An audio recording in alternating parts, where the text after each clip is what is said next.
Perfecto, muy bien, estamos entonces ya en vivo, estamos transmitiendo desde esta plataforma conocida como StreamYard, que es una de las opciones que tenemos a disposición en este grupo de investigación. Me voy a compartir o me voy a permitir en este momento compartir esta transmisión, además en otros de los sitios que tenemos, que principalmente son la fanpage de Facebook del grupo Durg LA. Voy a hacer eh, una retransmisión también a partir de esto. Voy a comentar entonces en este momento también cómo se van a... Ay, miren, listo. Voy a hacer esta retransmisión y vamos a iniciar en cuestión de segundos. Hago la conexión a la página de Durg LA y listo. A partir de este momento ya estamos haciendo la transmisión en la página de Durg LA. Quien quiera integrarse, pues ya la tiene al alcance y ya estamos listos para poder recibir comentarios y preguntas. Por lo tanto, pues bueno, lo que nos resta en este momento es darle la bienvenida a todos nuestros amigos y seguidores de la página de Durg LA. El webinar del día de hoy, pues bueno, es el primero del año, derivado de una gran cantidad de actividades que hemos tenido, pero además de las planificaciones que, pues bueno, en estos momentos a veces nos detienen o nos hacen hacer reprogramaciones un tanto complicadas. El día de hoy es entonces 21 de marzo, que en México es un día considerado festivo, ya que es una conmemoración del nacimiento del primer presidente indígena que tuvimos en México, Benito Juárez, que representó una de las transformaciones del país y, bueno, un parteaguas en cuanto a las gestiones que él realizó. Pero además es 21 de marzo e inicia la primavera, entonces hay florecimientos, hay alegrías y hay por todos lados una serie de sentimientos que enaltecen todo tipo de emociones. Entonces, pues este primer webinar del año quisimos iniciarlo de la mejor manera y pues bueno, qué mejor forma de iniciar este webinar si no fuera a través entonces de unos queridos colegas, amigos de Durg LA, que forman parte del Centro de Pensamiento, Medicamentos, Información y Poder, unido a la Universidad Nacional de Colombia. Son la doctora Carolina Gómez Muñoz, la maestra Carolina Gómez Muñoz, el doctor Carlos Eduardo Durán Salinas y la doctora Claudia Patricia Vaca González, quienes se conectan con nosotros desde Colombia. Y pues bueno, este trabajo y este webinar pues va dirigido a todo el mundo y estamos listos entonces para iniciar. No sin antes presentarles, por supuesto, a nuestros ponentes del día de hoy, a nuestros amigos, nuestros colegas.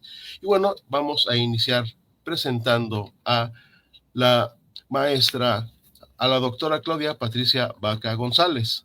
Ella, pues bueno, se preguntarán quiénes son ellos, quiénes son nuestros invitados. Son invitados de lujo, son invitados para que nosotros iniciemos por todo lo alto con las transmisiones de este año. Pues bueno, ella actualmente es defensora delegada para la salud de la Defensoría del Pueblo de Colombia en este centro de pensamiento que habíamos ya comentado. Ella es profesora asociada al Departamento de Farmacia de la Universidad Nacional de Colombia, farmacoepidemióloga y máster en efectividad clínica y sanitaria, pero además se ha desempeñado como asesora técnica de alto nivel y es creadora de políticas en salud pública, uno de los puntos en los que muchos de nosotros como farmacoepidemiólogos buscamos incidir de manera efectiva. Ella ha generado a partir de eso un énfasis particular en mejorar el acceso a medicamentos y productos bioterapéuticos. Quien nos acompaña también es la maestra Carolina Gómez Muñoz. Ella actualmente es la directora del Centro de Pensamiento, Medicamentos, Información y Poder. Es fundadora también de este centro de pensamiento.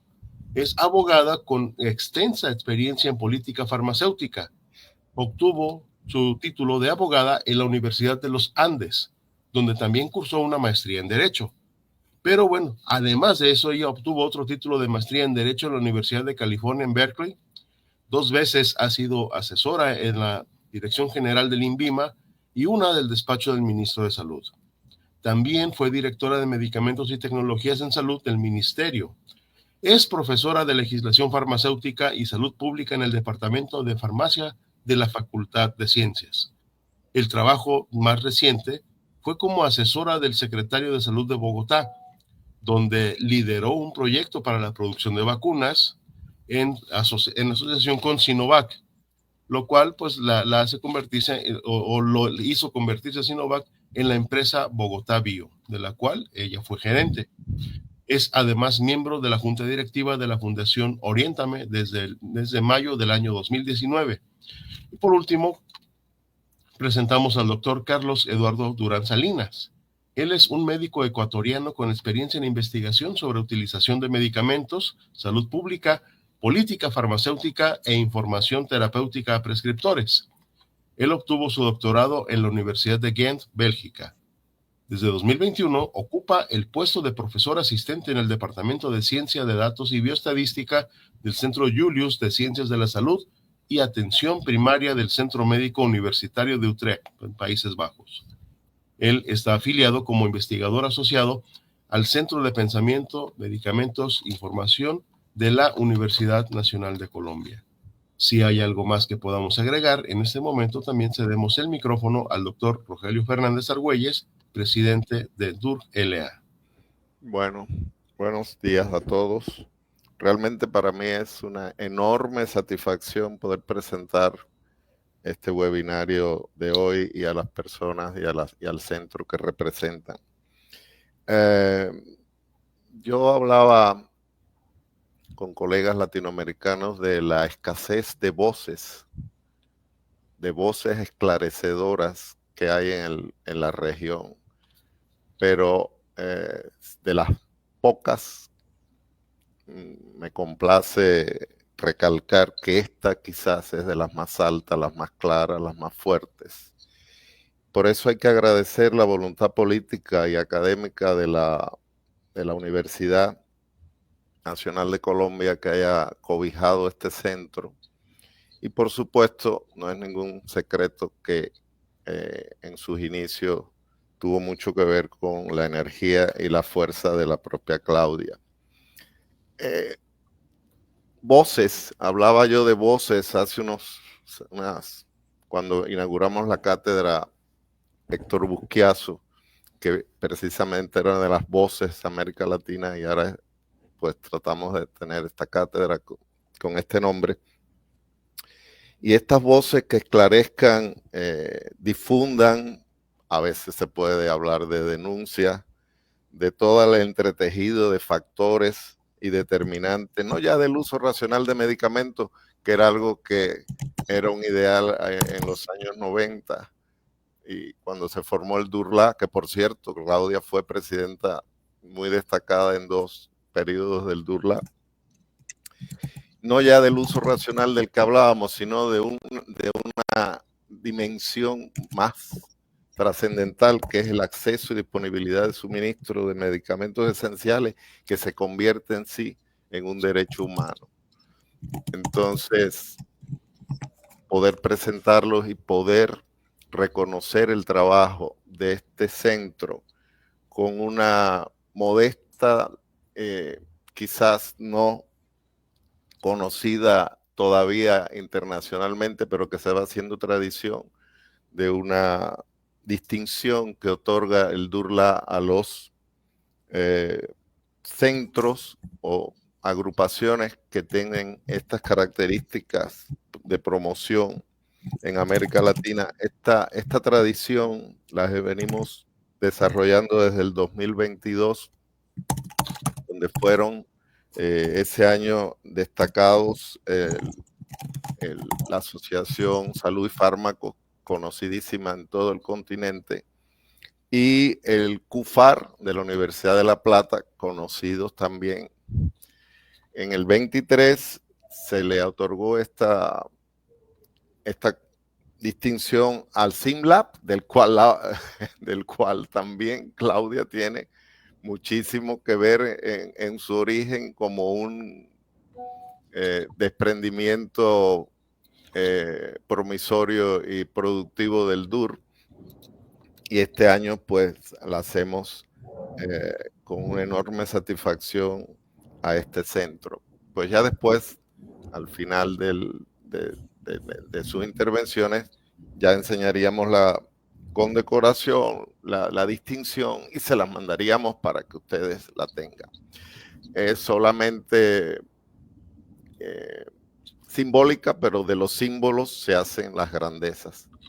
Y entonces, pues, estamos súper contentos y satisfechos de que el día de hoy tengamos primero esta exposición de todo lo que han hecho y todo lo que quieran darnos a conocer. Así que pues les doy la palabra a los ponentes con la satisfacción enorme de su presencia. Bueno, muchísimas gracias. La verdad es que siempre este tipo de cosas anima. Agradecemos muchísimo la generosidad y la disposición y el esfuerzo de hacer esto, pero sobre todo de considerarnos en este reconocimiento que pues hace parte de los abrazos y de los afectos, pero también del impulso a un trabajo académico y de incidencia que nos interesa seguir fortaleciendo. Entiendo que el profesor Carlos está pendiente del ingreso a la sala y que tenemos un problemita con la transmisión de Facebook, de Face Live. Sí, vamos a verificar que él tenga acceso al enlace y a través del enlace él pueda acceder a esta sala que es de donde se está haciendo la transmisión al Face Live. Sí, él está en la sala, me muestra que está en el link. Así es, sí, hay que comentarle que se conecte a través del link. Sí, del link de StreamYard. Y de esa manera él ya va a estar conectado, ya va a estar conectado y dentro de la sala para poder ingresar ya a la transmisión que estamos haciendo. Podemos compartirle a él ese enlace y pues bueno, ya comenzar. Muy bien, mientras arranca y se conecta el profesor, voy a compartir la pantalla.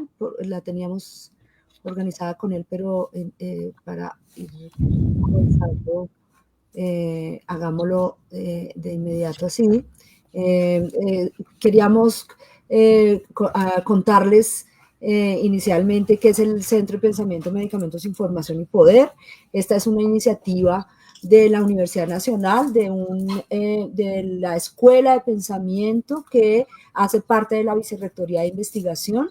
La Escuela de Pensamiento agrupa diferentes centros de pensamiento que buscan nutrir de evidencia las políticas públicas, pero también hacer que las políticas públicas nutran de realidad a la academia. Es una apuesta estratégica que hace nuestra universidad. La Universidad Nacional de Colombia es una universidad pública, la más grande del país, la que acoge la diversidad cultural, pero también intenta resolver las profundas inequidades de acceso a la educación superior. Pero esta es una apuesta estratégica por la investigación y por la incidencia, no solo por la investigación y la evidencia, digamos, clásica, sino también por la incidencia y la movilización social en políticas públicas relevantes que permitan incluir, visibilizar, hacer más equitativo en últimas en nuestro país, que es tal vez el problema más grande, la enfermedad más grande, la pobreza y la exclusión. En la Universidad Nacional hay más de 20 centros de pensamiento en diferentes áreas y nosotros particularmente desde 2016, decidimos crear este centro de pensamiento que recoge a muchas personas, a muchos investigadores del país, de América Latina y de varios países a nivel global, pero con énfasis en el sur global, sobre políticas de medicamentos, con un enfoque de equidad, inclusión y movilización, con una fuerte apuesta por la construcción de capacidades y producción de políticas y producción de bienes públicos. Tenemos varios resultados que contarles. Yo creo que ustedes nos conocen un poco, los que se conectan acá, algunos, pero otros nos interesa también motivarlos. Nos hemos vuelto unos referentes en los temas de políticas de medicamentos, acceso a vacunas y farmacovigilancia. Hemos hecho un esfuerzo por incidir y por impulsar una agenda de innovación regulatoria desde el sur global, desde nuestros países, en los temas de biosimilares. De manera terca les decimos biogenéricos para también no dejar que nos roben las palabras. Estamos trabajando fuerte en infodemiología, estos desórdenes de salud que provienen de la manipulación de la información y de la instauración de la verdad o de la cooptación de la verdad, por decirlo de alguna forma, la soberanía sanitaria y la transparencia en este sector.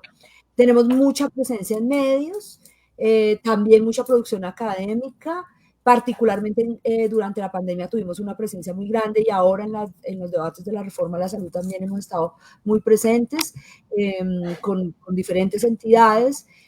Nuestra apuesta es que los estudiantes de pregrado y posgrado se vuelvan unos investigadores comprometidos con la transformación de la realidad. Y tenemos mucho trabajo con redes internacionales. Lo que más nos hace felices es que tenemos un volumen muy grande de estudiantes que han pasado por nuestro centro, más de 60 de pregrado y posgrado, pasantes, practicantes, pero también hacemos esfuerzos porque nuestros proyectos financiados a través de convocatorias públicas nacionales e internacionales se vinculen como investigadores formalmente. Y tenemos mucho material que ustedes pueden encontrar en redes, pero tal vez lo que yo quisiera compartir con ustedes, y en mi manera de darle paso a Carolina Gómez, hoy la directora del Centro de Pensamiento, Medicamentos, Información y Poder, es contarles que tenemos dos grandes proyectos estratégicos que son los que nos mueven en la actualidad y de los cuales fuimos gestores en esta idea de construir bienes públicos. Yo ahora estoy con otro sombrero, soy la defensora delegada para la salud y la protección social de una entidad que se llama la Defensoría del Pueblo en Colombia, que defiende derechos humanos. Y yo hace un mes exactamente, he asumido ese rol y Caro se queda con la bandera y sigue ahí en este proceso y nos va a contar con su estilo particular y con una estrategia pedagógica que ya le pusimos nombre, que se llama Los Casos Novelados. Nos va a contar este componente de soberanía sanitaria y política industrial en el que hemos participado de una manera muy activa. Así que, Caro, adelante. Bueno, gracias, Clau, de nuevo. Gracias por esta invitación y por este reconocimiento. Un placer estar acá. Ha sido trabajo de muchos años y es lindo a veces detenerse y mirar hacia atrás y ver lo que uno ha logrado. Estas oportunidades nos permiten hacerlo porque no siempre uno hace eso. Uno está en el hacer, en el ir hacia adelante y a veces hay que recoger. Sí, estos casos novelados, yo tengo una particular forma de ver las políticas públicas a través, no sé, tal vez mi inclinación latinoamericana hacia las novelas, que me crié, ¿no? Cuando era niña en América Latina teníamos solo la producción local de entretenimiento, ¿no? Entonces teníamos las novelas y todos nos criamos con las novelas, así que yo tengo un particular interés hacia el drama y me gusta contar nuestras estrategias de política pública a través de los dramas que hay personales. Quiero dar un marco y también un homenaje a una gran amiga nuestra del alma que fue fundadora del Centro de Pensamiento, Tatiana Andia. Tatiana murió hace 3 semanas de un cáncer de pulmón y tuvo una lucha muy valiente. Desde que se lo declararon fue terminal y ella, bueno, también tuvo un activismo como tal vez solemos hacer todos acá, que nunca nos despojamos de ese vestido, acerca de cómo morir dignamente y cómo morir libremente. Y Tatiana era socióloga. Ustedes saben que la sociología, una de las ramas que estudia clásica es las burocracias. Y Tatiana hizo un aporte de un concepto que se llaman los burócratas visitantes. Y nos dijo que nosotros en el Centro de Pensamiento somos en parte burócratas visitantes. Somos unas personas que tienen una agenda clara y definida desde antes. Su agenda no es dada por su acceso a la burocracia, ni su agenda es entrar y permanecer en la burocracia, que es un poco lo que nos dice esta literatura, sino es una agenda transformadora que logra insertarse luego en las esferas de poder y hacer transformaciones rápido y también salir rápidamente. Y creo que esa ha sido la estrategia también que nos mueve en el Centro de Pensamiento de cómo transformar las políticas públicas también desde adentro. Nosotros somos burócratas visitantes. Todos los que estamos en el Centro de Pensamiento ahora hemos tenido cargos en el gobierno y hemos tenido cargo en el poder. Tatiana, Carlos, Claudia, yo. Y vamos y salimos, entramos y salimos. Carlos hace rato no entra al poder del gobierno, pero Claudia y yo sí.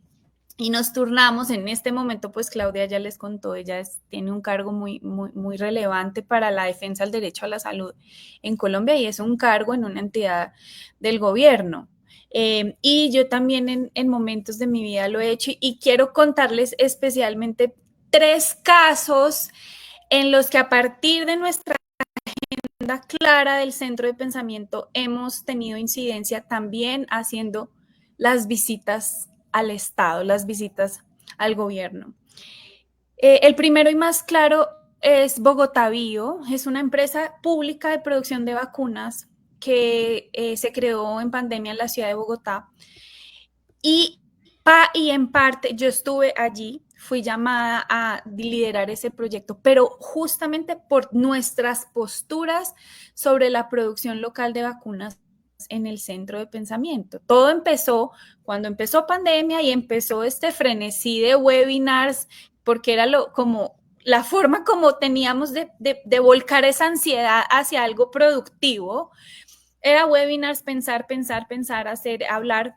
Y en Colombia nosotros empezamos en el Centro de Pensamiento pues a hablar de los debates globales de propiedad intelectual, a pedir al gobierno que se posicionara a favor del waiver o de esta exención temporal para vacunas y tecnologías de salud en propiedad intelectual para poder haber una libertad de operación y que se pudieran reproducir esas tecnologías. Y empezamos a pedirle al gobierno que tenía que hacer producción local, que tenía que usar las capacidades pocas que teníamos, de alguna manera ponerlas a servicio de eso. Y bueno, realmente eso pagó sus frutos. El gobierno nacional no nos oyó tanto, pero sí nos oyó el gobierno local de la ciudad de Bogotá, pues que es una ciudad poderosa, que tiene recursos, que en medio de las pobrezas de América Latina, pues Bogotá, digamos, es rica, si tú lo tienes en esa perspectiva, y tenía recursos en pandemia. Y así fue como se creó Bogotá Bio, que hoy es una empresa que está funcionando. Todavía no está produciendo, pero pues va hacia allá. El segundo ejemplo que quiero poner es ya de uno de nuestros estudiantes. Ni siquiera ya somos nosotros, es personas que han trabajado en el Centro de Pensamiento. Estamos también Colombia está en un proyecto también público, además, para producir terapias CAR-T.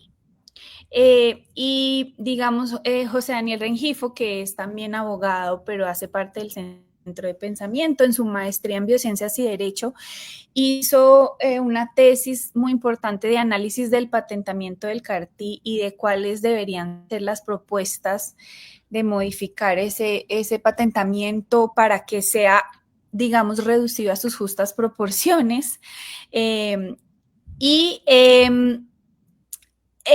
Su tesis, y ahora José Daniel también está siendo un burócrata visitante, está en el INVIMA trabajando en esta discusión que hay de producción. seguramente habrá un ensayo clínico al respecto y él está involucrado y moldeando ese y con capacidad de dialogar con las autoridades que pueden tomar decisiones al respecto. Y el último caso que quiero poner de incidencia y que tiene que ver con este punto que dice Claude, porque ya nosotros estamos incidiendo más allá de regulación farmacéutica sanitaria, tenemos un claro enfoque en capacidades de producción local y desarrollo industrial. Y el otro proyecto que también parte de un trabajo que dio el origen al centro de pensamiento, lo antecedió y fue nuestra participación. Todavía no sabíamos que éramos burócratas visitantes porque realmente Claudia, Tatiana y yo nos encontramos y nos enamoramos y decidimos hacer juntas el centro de pensamiento trabajando en el Ministerio de Salud. Cada una, digamos, que llegó al ministerio y allí nos encontramos. Y el trabajo más grande que hicimos allí fue la regulación de los biogenéricos. El registro sanitario de biotecnológicos y biogenéricos biosimilares, que fue también una innovación regulatoria. Realmente Colombia fue el primer país en América Latina que puso de manera explícita que podía haber una exención de los ensayos clínicos fase 3 comparativos de no inferioridad para los biosimilares. Ese es ahora el estándar que tiene la OMS, gracias a las discusiones que iniciaron en América Latina y en Colombia, que ese es otro caso novelado grande que cuento en mis clases a veces, cómo sucedió eso. Pero ahora estamos en un proyecto también insertados como burócratas visitantes en el Instituto Nacional de Cancerología, que es el hospital público de cáncer más grande del país, tal vez y es el centro de referencia, es un hospital público también, y está en un proyecto de producción local, magistral, de biotecnológicos competidores. Estoy también insertada allí. Y bueno, así vamos y venimos, no sabemos a qué horas hacemos tantas cosas, pero realmente cuando uno está apasionado por lo que hace, como que se desdibuja esa frontera entre lo laboral y lo personal, y así vivimos de proyecto en proyecto. A Claudia yo le digo que es como un remolino chupamanchas, aléjate del remolino chupamanchas porque ella si te coge en su vortex ya nunca sales de ahí. Claudia también tiene otro lema que usamos mucho en el centro de pensamiento, que es pensar es hacer. Ella lo dice mucho y realmente, porque a veces hay un afán como de que reunirse, hablar y procesar las cosas es una pérdida de tiempo, y creo que nuestro lema de pensar es hacer, hemos estado más allá de, como decimos en Colombia, echar carreta, que es simplemente hablar por hablar, y hemos logrado pasar a la acción y realmente poner la academia al servicio de las políticas públicas y lograr incidir en ellas. Muchas gracias. Con eso les di una abrebocas de los casos novelados. Hay muchas historias muy apasionantes e intrigantes en todos estos proyectos. Y ahora Carlos Durán les contará sobre el otro proyecto grande que tenemos en el Centro de Pensamiento, que es el Centro de Excelencia. Muchas gracias. Muchas gracias, nuestra Carolina. Pues bueno, cedemos ahora el micrófono y el uso de la plataforma al doctor Carlos Durán. Bienvenido, doctor. Muchas gracias, Tomás. Buenos días. Bueno, con todas, con todos. A mí me gustaría compartir la pantalla un momento para poder hacer mi presentación. Adelante, doctor.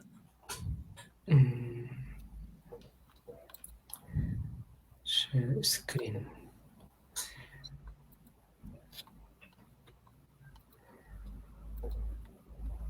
Entonces voy a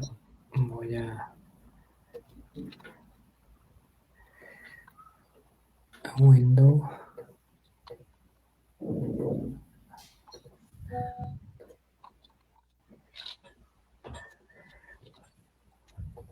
¿Se puede ver ya la presentación? ¿Mi pantalla? Ya se puede ver. Ok, perfecto. Bueno, muchísimas gracias de nuevo por la invitación. Yo también me uno a las palabras de Claudia y de Carolina. Además es un gusto para mí tener la oportunidad de conocer a personas como Rogelia, de quien escuché hablar hace muchos años por mi buen amigo Juan Carlos Maldonado, y no habíamos tenido la oportunidad de cruzarnos nunca. Un gusto. Bueno, yo soy Carlos Durán, soy parte del Centro de Pensamiento, pero además trabajo para un centro de investigación en el Hospital Universitario de Utrecht, en Países Bajos. Me parece que no está en modo de presentación. Ahora lo voy a poner así. Listo. Sí, pero pues es que no puedo. Bueno. Rapidísimo, como les decía, yo soy profesor asistente en el Departamento de Ciencia de Datos y Bioestadística del Hospital Universitario de Utrecht. Soy investigador asociado en el Centro de Pensamiento conjuntamente con Claudia y Carolina. Soy editor principal del Libro Verde de los Medicamentos desde el año 2008. Es una publicación de información independiente sobre medicamentos en el Ecuador. Y bueno, nunca he recibido financiamiento de parte de la industria para mis actividades profesionales. La agenda para el día de hoy tiene que ver con un breve repaso a la investigación farmacoepidemiológica federada en múltiples bases de datos. Voy a utilizar un ejemplo, el de miocarditis y vacunas COVID-19, para luego caer con una o dos diapositivas sobre cómo se conecta lo que ya ha comentado Claudia del proyecto estratégico del Centro de Pensamiento, que es este proyecto del Centro de Excelencia, con lo que voy a presentar en las próximas láminas. Entonces, un repaso muy breve sobre la investigación farmacoepidemiológica federada en múltiples bases de datos. Para eso voy a la definición del profesor Montastuc sobre farmacoepidemiología. Él propone que es el estudio de las interacciones entre los medicamentos y las poblaciones humanas, investigando en condiciones reales de vida los beneficios, los riesgos y el uso de los medicamentos. Cuando hablamos de farmacoepidemiología, no podemos salirnos del concepto del tamaño muestral. El tamaño muestral es importante, lo voy a explicar ahora en la siguiente diapositiva, pero he traído esta sacada de algún libro de epidemiología clásico, en donde lo que podemos ver es que si uno intenta encontrar un outcome adverso en uno, por poner un ejemplo, uno por cada 5,000 personas y atribuirle un riesgo relativo de 2, uno tendría que seguir, quizás voy a utilizar mi puntero, uno tendría que seguir, ¿dónde está el láser point? Uno tendría que seguir a 117,000 personas más o menos, ¿no? En los diferentes grupos para poder encontrar ese riesgo. Entonces, efectivamente, para un estudio de seguimiento prospectivo, un CORTES, puede resultar definitivamente difícil sumar esa cantidad de personas en un estudio, ¿no? Y tampoco los ensayos clínicos logran, obviamente, esas cantidades. Y voy a poner quizás un ejemplo que es un poco extremo, pero que sirve para ilustrar lo que quiero decir. Este es el ensayo clínico publicado en Lancet de la seguridad, la tolerabilidad y la inmunogenicidad de las vacunas inactivadas SARS-CoV-2 de CoronaVac en niños y adolescentes. Un estudio de fase 1, fase 2, randomizado y controlado, que digamos, las fases 1 y fase 2, lo que se hizo mucho en la época COVID, ¿no? Juntar fases de investigación. Como digo, este estudio fue publicado en Lancet y sirvió además de base para que muchos países en la región, hablo particularmente del Ecuador, tomaran decisiones de vacunar a población infantil. Cuando uno ve lo que pasó en el estudio, hay la fase 1 y la fase 2, se randomizaron 3 brazos de tratamiento, uno con 1.5 microgramos, el otro con 3.5 microgramos, y un grupo placebo que realmente no es placebo porque se le administró hidróxido de aluminio, Pero se randomizaron en el grupo de edad de 3 a 5 años, 9 niños versus 9 niños versus 6 niños en la fase 1, y en la fase 2, que contó un poco con la misma división de brazos de estudio, en los grupos de niños para 3 a 5 años se randomizaron 48, 47, 24 niños. Y como digo, con esa cantidad de estudios, con esa cantidad de pacientes, que en el ensayo clínico se tomaron decisiones sobre millones de niños entre 3 y 5 años, particularmente en el Ecuador, y yo creo que pasó lo mismo en varios países de América Latina. Claro, cuando uno va a ver la seguridad en este estudio de Lancet, bueno, todos salieron más o menos bien, un poco de fiebre postvacunal, algún dolor estomacal o náusea, lo clásico, pero claro, es muy difícil lograr encontrar un efecto adverso que va a aparecer en uno de cada 100, que ya puede ser frecuente, pero uno cada 1000, uno cada 10.000 o uno cada 100.000, pues ya es muy difícil. Ya deberíamos tener ya mucha suerte para que esos caigan dentro de estos 48, 47 o 24. Por tanto, sí que el tamaño muestral importa cuando uno quiere investigar outcomes adversos, y eso ya lo demostró en su momento el escándalo del Vioxx ya hace un par de décadas, ¿no? Rápidamente, lo que ha pasado con la historia de la seguridad de los medicamentos, la farmacoepidemiología y los estudios de utilización de medicamentos es que, bueno, tenemos, digamos, en grandes rasgos, dos grandes corrientes o formas de verlo. La primera es todo el trabajo de generación de señales, que sigue siendo completamente válido. Aquí tenemos las series de casos, los reportes espontáneos, que son los primeros que aparecieron, ¿no? Y todo el sistema de farmacovigilancia también durante décadas montado a partir de los reportes espontáneos. Pero luego, a partir de la emergencia de nuevos métodos epidemiológicos, ya empezaron a aparecer a finales de los 70s, 80s, todos los métodos de estudios de utilización de medicamentos, farmacoepidemiología, ¿no? Y luego, ya bien entrados los 90, la digitalización de los servicios de salud trajo también la posibilidad de tener bases de datos con información tanto de exposición a fármacos, a vacunas, a productos en general, como de diagnósticos que tratados de manera correctamente podrían dar asociaciones, ¿no? Y a eso que un poco le llamamos la confirmación de las señales de seguridad. Hay diferentes estrategias para poder hacer esto que se llaman estudios de bases múltiples o de varias fuentes de datos, que le ha puesto también ahora el nombre de investigación federada. Imaginemos un país de organización federal de su administración estatal, como el caso de México, en realidad, donde tenemos muchos, de alguna forma, estados independientes.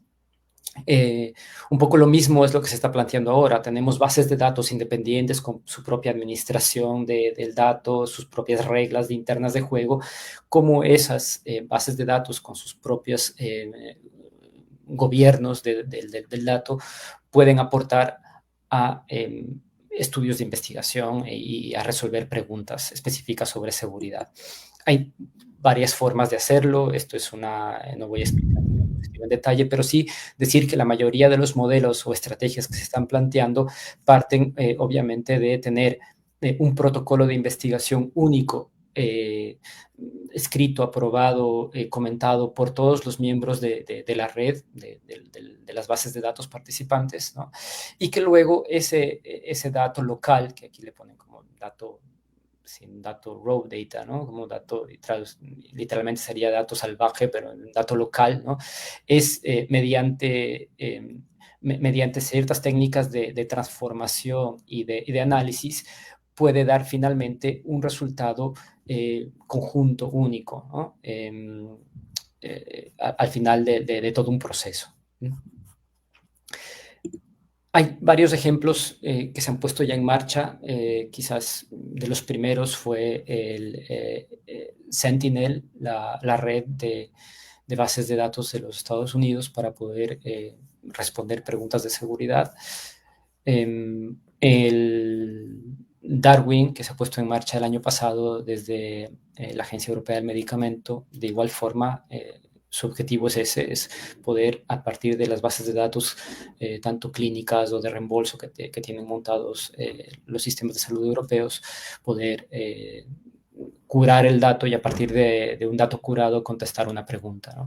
O redes un poco más específicas como Bug4U, donde yo particularmente colaboro mucho, para responder preguntas, en este caso relacionadas específicamente con la seguridad de las vacunas. ¿Cuáles son los principios para realizar estudios en múltiples fuentes de datos? El primer principio fundamental es que los datos no salen del administrador local. Esto, ¿cómo se explica? Es que en el momento en que tenemos una base de datos, por poner un ejemplo, en Colombia, de un asegurador en Colombia, y estamos intentando contestar una pregunta de investigación con una base en Chile y en Ecuador y en México, y el centro coordinador está en México, es muy difícil que el dato de Colombia viaje hacia un centro coordinador en México, por poner un ejemplo, porque ahí hay muchos temas de confidencialidad o de posible ruptura de confidencialidad que hay que tener cuidado. Entonces, es mucho mejor que el dato a nivel individual no salga del administrador local para proteger a los pacientes, a los sujetos de estudio. Por tanto, el que viaja es el código de análisis estadístico que es enviado a los equipos locales. Entonces, aquí, por supuesto, hay un paso intermedio que tiene que ver con la armonización del dato, la armonización de las bases de datos. En el momento en que yo tengo bases de datos que están armonizadas, tanto la de Ecuador, la de Colombia, como la de Chile, la de México, entonces puedo armar un código de análisis estadístico único.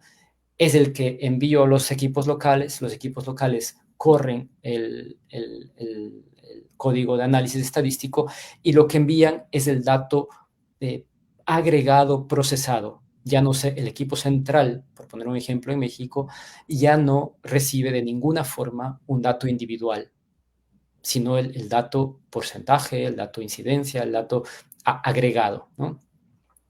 Obviamente que el otro principio es que el conocimiento local de los datos es esencial y que es muy importante un análisis de factibilidad de las bases y de los datos a partir de indicadores de calidad del dato. Voy a poner un ejemplo real con el cual he estado involucrado, que es el de la miocarditis y las vacunas COVID, para que se vea un poco cómo se ponen en juego muchas bases de datos en un solo estudio y trabajo. Este es un estudio que llevaba el nombre CVM por COVID-19 Vaccine Monitor, y es un estudio que fue financiado por la Agencia Europea del Medicamento. La Agencia Europea nos hizo una solicitud inicial en septiembre del año 2021 habían recibido reportes, o ya habían algunos reportes incluso publicados, series de casos, reportes individuales sobre esta asociación, la asociación de miocarditis, eventualmente pericarditis también, y las vacunas COVID, ¿no? Y este trabajo inicial derivó en una publicación por pares que está disponible. Esta primera publicación ya dio algunos indicios de que ustedes pueden ver aquí, antes de entrar ahí, que en esta publicación se involucraron 4 bases de datos, 2 españolas, una inglesa y una italiana, ¿no? Y ya se dio, y ya había indicios de que especialmente en la segunda dosis de Pfizer, de Moderna, ya había una tendencia clara a un aumento del riesgo que también además era significativa, ¿no? Ustedes pueden ver el intervalo. Y también ya algo se podía notar en AstraZeneca, aunque no era demasiado claro. A partir de ahí se hizo un reanálisis de datos para incluir además otra base de datos. Un poco lo que uno hace en este tipo de estudios es encontrar el diagnóstico de miocarditis a partir de códigos diagnósticos en las bases de datos, porque estamos hablando de bases de datos que tienen diagnósticos individuales por pacientes, ¿no? Y en este caso ya se incluyó también una nueva base de datos, que era la base de datos, o es la base de datos de Valencia en España. Fíjense ustedes que en este nuevo análisis, el primero constaba de 20 millones de pacientes, el segundo análisis ya alcanzaba casi 30 millones, ¿no? Con casos de miocarditis vacunados tanto en las ventanas de control del riesgo de 492 casos y se subieron a 578 casos en el nuevo análisis.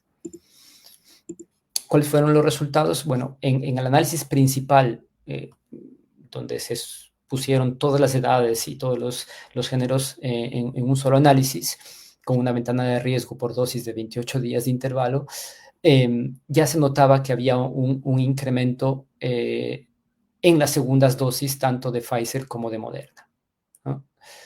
Cuando se hacía una división por edad en aquellos menores de 30 años, aquellos mayores a 30 años, ya se notaba que el efecto era principalmente,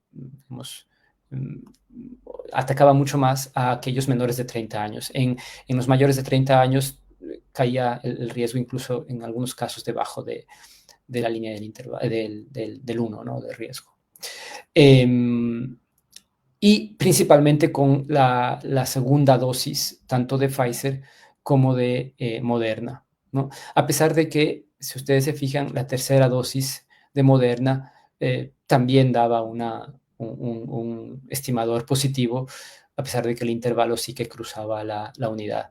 Pero que podría tener que ver con más bien un tema de potencia, ¿no? de muestra, porque el intervalo es bastante amplio. Luego, lo que también se hizo fue sacar, porque el propio COVID está demostrado que puede causar miocarditis. Entonces, lo que se ha hecho es hacer un subanálisis para sacar a los pacientes que tenían un diagnóstico de COVID previo, para que no haga tanto ruido y poder ver cuál era el efecto de la vacunación en aquellas personas que nunca desarrollaron COVID, ¿no? Y aquí sí que se confirma de nuevo el riesgo, aquí está, solo casos sin registros de COVID-19, se confirma el riesgo de la segunda dosis para Pfizer, Moderna, e incluso aparece ya un cierto riesgo con AstraZeneca, ¿no? Y también aparece de nuevo un riesgo de primera dosis con Pfizer. Las conclusiones de este nuevo reanálisis es que, bueno, hay un riesgo aumentado de miocarditis luego de la segunda dosis de las vacunas que utilizan la plataforma mRNA, utilizando 28 días de ventana de riesgo. O sea, nosotros analizamos desde el día de la vacunación hasta 28 días después. Después de los 28 días no tenemos datos, ¿no? Y que se presenta principalmente en personas más jóvenes. Las nuevas observaciones del análisis es que la tercera dosis de la vacuna de Pfizer no se asocia con un riesgo incrementado de miocarditis, y que la vacuna de Moderna incrementa el riesgo, pero bueno, al menos con los datos que tenemos no es significativo, luego de la tercera dosis en menores de 30 años. Y que eventualmente habría que investigar más la vacuna de AstraZeneca porque también parecería estar asociada con este riesgo y que además era consistente con un estudio que publicó este investigador en una de las subsidiarias de Nature hace unos años. Bueno, un poco esto es lo que se podría hacer utilizando múltiples bases de datos. La pregunta entonces es, ¿se puede hacer esto en América Latina? Podemos, con el nivel de digitalización que tenemos en muchos países de América Latina, pensar en que es posible plantear este tipo de estudios en la región. Esto es lo que, de alguna forma, o una de las motivaciones que llevó a plantear el proyecto del Centro de Excelencia en Farmacoepidemiología y Políticas Públicas.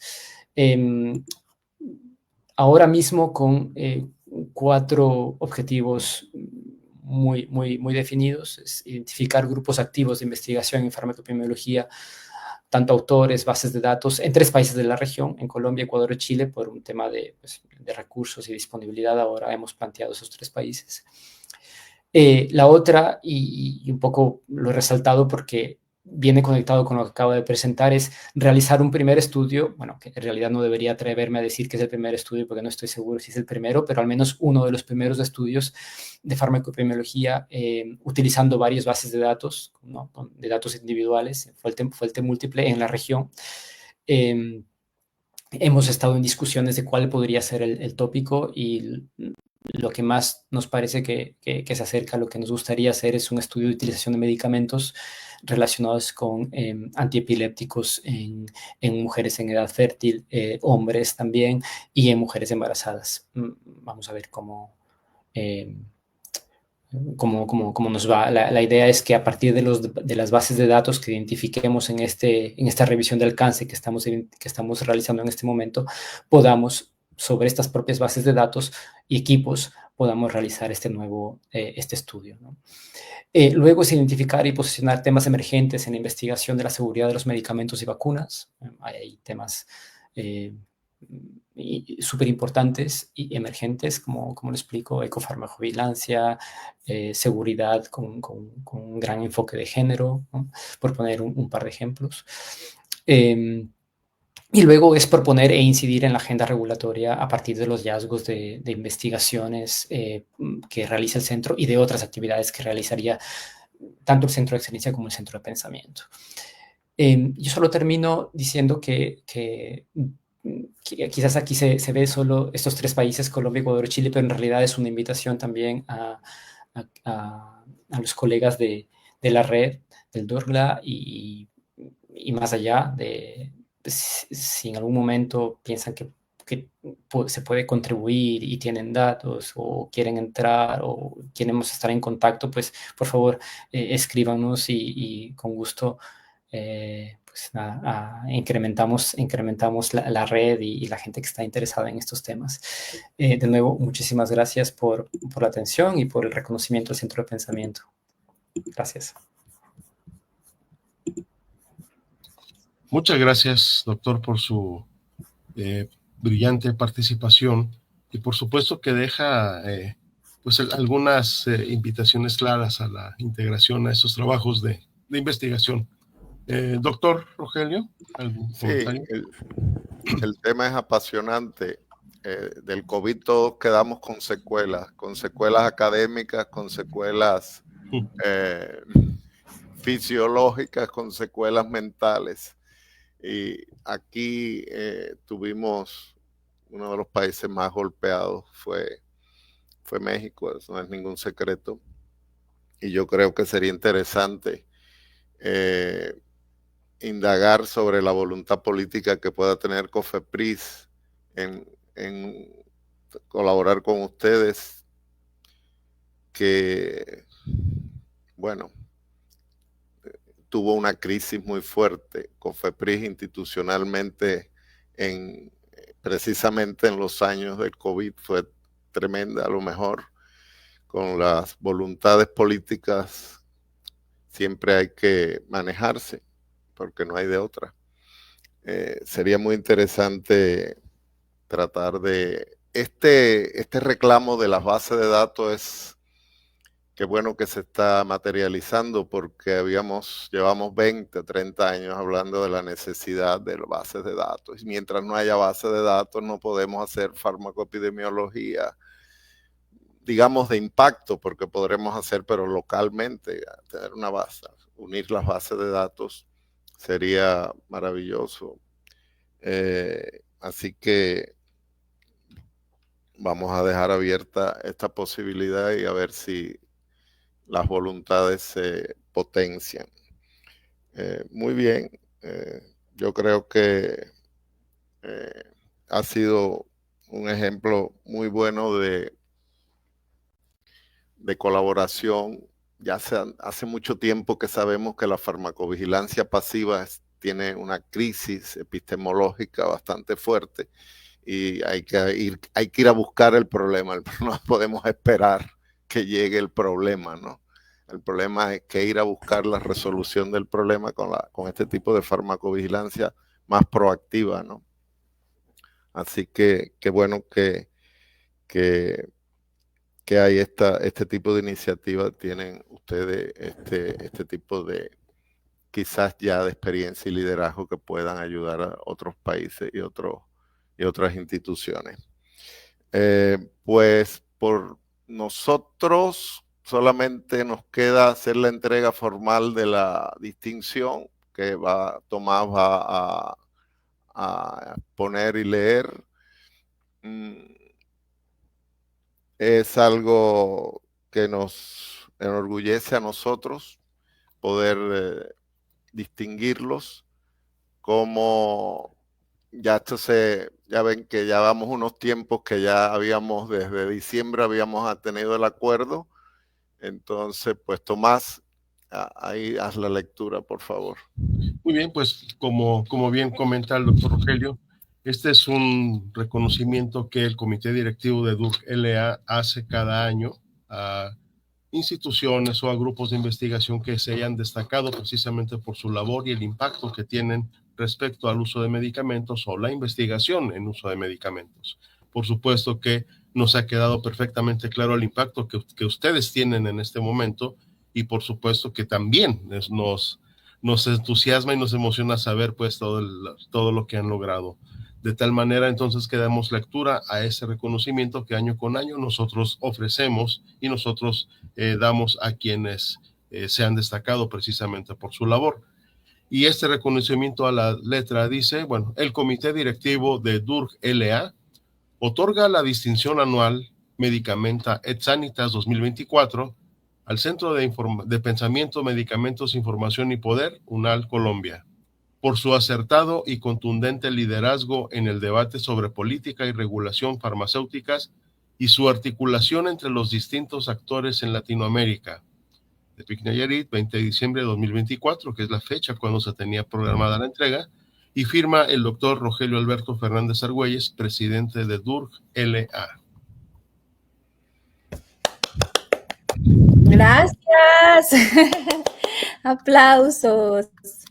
Gracias a ustedes, gracias a todos los miembros del Centro de Pensamiento, todos nuestros estudiantes que siempre llegan con una curiosidad y un deseo de cambiar el mundo que nos contagia y nos mantiene. Entonces, muchas gracias. Gracias a ustedes por brindarnos esa oportunidad de conocer el trabajo, y por supuesto van a ver que a partir de esta transmisión pues tendremos una serie de comentarios que con todo gusto estaremos atendiendo para todos ustedes. Ha habido algunos problemas de enlace, pero como queda el video, por favor, todos los que tuvieron problemas de enlace, no se preocupen, ahora dedican con calma a ver todos nuestros puntos y comas de lo que dijimos o dejamos de decir. Eso es lo bueno y lo malo que queda en las redes, ¿no? Sí, fíjense que al parecer ahí hubo una restricción que se estaba dando a partir de lo público o de la privacidad del enlace, pero bueno, desde el inicio se había configurado para que fuera pues de acceso público. No sé, en algún momento se desconectó, se movió, pero verificando ya está ahorita en este momento ya como público otra vez. Como bien dice el doctor, pues vamos a tratar de que esto ya quede al alcance, y quedará al alcance. Vamos a subirlo a nuestro canal de YouTube y por supuesto que estaremos ahí al pendiente de cualquier comentario.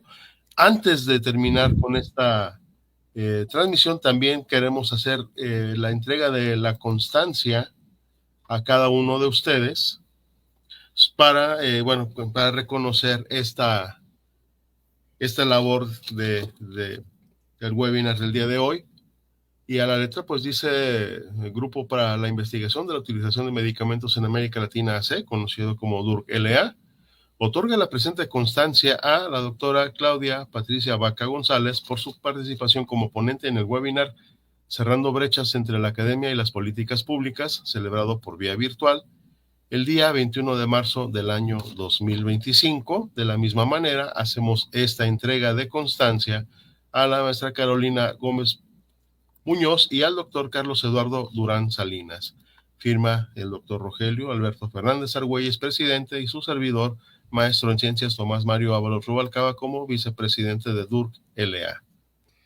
muchas gracias a todos ustedes por acompañarnos y por supuesto también por estar al pendiente de las publicaciones que tenemos en este grupo. Históricamente le toca a Claudia, hacer el cierre, por favor. Gracias, muchas gracias. No, es muy inspirador. Llega en un momento importante de nuestro estado del ánimo, del corazón y de nuestras expectativas y de nuestros planes. Y es otra forma de expresar lo que es la solidaridad entre países y la importancia de mantener esa solidaridad. Gracias, gracias. Bueno, Tomás. Bien, agradecemos entonces a todos nuestros amigos y seguidores de esta página de Facebook de Duke LA su atención y pues les invitamos a mantenerse pendiente de nuevas transmisiones y de los webinars que están por ocurrir. Mil gracias a todos.